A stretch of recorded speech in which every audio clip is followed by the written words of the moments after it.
আজি করে বিনা চিকিৎসায় মৃত্যু 28 বছর বয়সী যুবকের কান্নায় ভেঙে পড়ল পরিবার।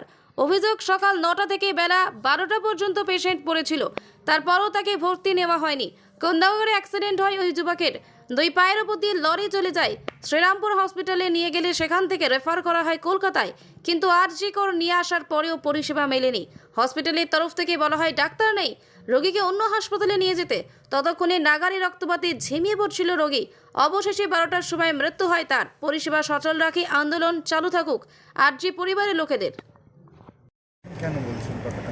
ডাক্তারি পরিষেবায় নিয়ে আমরা যখন ডাক্তারের কাছে যাই, তা প্রথমে বলছে যে এখানে কোনো ডাক্তার নেই, তার জন্য কোনো পরিষেবা দেওয়া যাবে না, আপনারা পারলে অন্য কোনো জায়গায় নিয়ে যান, সেখানে বলুন। এবার অন্য জায়গায় প্রাইভেটে হয়তো ট্রিটমেন্ট হচ্ছে, কিন্তু প্রাইভেটের ট্রিটমেন্টের জন্য আমরা সেই ক্ষমতা নেই।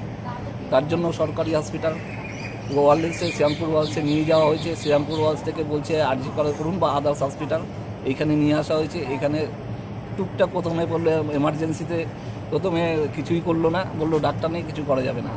আউটডোরে দেখানো হলো, আউটডোরে দেখানোর পরে সামান্য স্লাইন ফ্লাইন এইসব করলো, বললো এরপরে আর আমাদের কিছু করার নেই, কোনো ডাক্তার। একজন পেশেন্ট, আমি নাম করছি না, he got admitted around 8:40 AM, referred patient ছিল, if I am not that wrong. তারপর আমাদের এখানে total team of surgeon and orthopaedics took care of him, এবং আমাদের পেশেন্টের অনেক রকম এক্স রে করা হয়, including the legs, full legs, তার সঙ্গে আমরা প্যাটেলা ফ্র্যাকচার্স কিছু ছিল, ওখানে বোথ লেগস ফ্র্যাকচার্স ছিল, সঙ্গে ফুট কিছু এক্সরেস করা হয়। পেশেন্ট ওয়াজ ইন হাইপোভোলামিক শক। পরবর্তীকালে পেশেন্টকে রিসাসিট করা হয়, প্রথমে হিমোডাইনামিক স্টেবল করা হয়। তার সঙ্গে আমাদের যেগুলো নর্মাল ট্রিটমেন্ট প্রোটোকলস লাইক টেটনাস, স্যাপ্রাক্সিন, যেগুলো করার সমস্ত পেশেন্ট পেয়েছেন।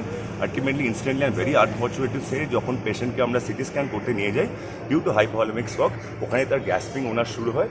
We tried to resuscitate and we are very sorry to inform that ultimately he breathed his last at 12:30 PM, if I am not that wrong. But we tried our best, our doctors tried our best, both the team of surgeons and orthopedics, and I've got the full BHT also, what are the treatments given to the patient that patient received. But again, we are very sorry to say that the patient breathed his last at 12:30 PM in spite of our best attempts. এবং আমাদের সমস্ত senior doctors and মানে team of surgeons এবং আমাদের যেটা অর্থোপেডিক্সের team, ট্রমার যে টিম আমাদের, they all attended the patient and মানে in spite of our best attempt, hypovolemic shock was there in the patient, because অনেকটা রাস্তা বোধহয় ট্রাভেল করে এসেছিলেন, সেইটা আমরা ঠিক মতন রিভাইভ করতে পারিনি, এটা আমি স্বীকার করছি। We tried our best, but এত ব্লাড লস হয়, ফিমার ফ্র্যাকচার্স হলে ইট বিকামস ভেরি ডিফিকাল্ট, কারণ অনেক সময় ফ্যাট এম্বলিজমও হয়ে যায়। And he has got the hypovolemic shock, that is the basic thing. মানে প্রচুর ব্লাড লস হয়েছিল পেশেন্ট যখন এখানে। Bureau report, PB news. আপনার কি ফ্ল্যাট দরকার? চলে আসুন রয়্যাল কনস্ট্রাকশনে। এখানে সুলভ মূল্যে জমি জায়গা ক্রয় ও বিক্রয় করা হয়, অথবা জমি সংক্রান্ত কাগজপত্র সঠিকভাবে তৈরি করা হয়। পূর্ব বর্ধমানের একমাত্র প্রতিষ্ঠান, তার নাম রয়্যাল কনস্ট্রাকশন। আজই চলে আসুন। ঠিকানা পূর্ব Bardhaman hawkers market, room number 24, দ্বিতলে। যোগাযোগ করুন এই নম্বরে 9674700421 অথবা 8967838995। আর দেরি নয়, এখনই চলে আসুন রয়্যাল কনস্ট্রাকশনে।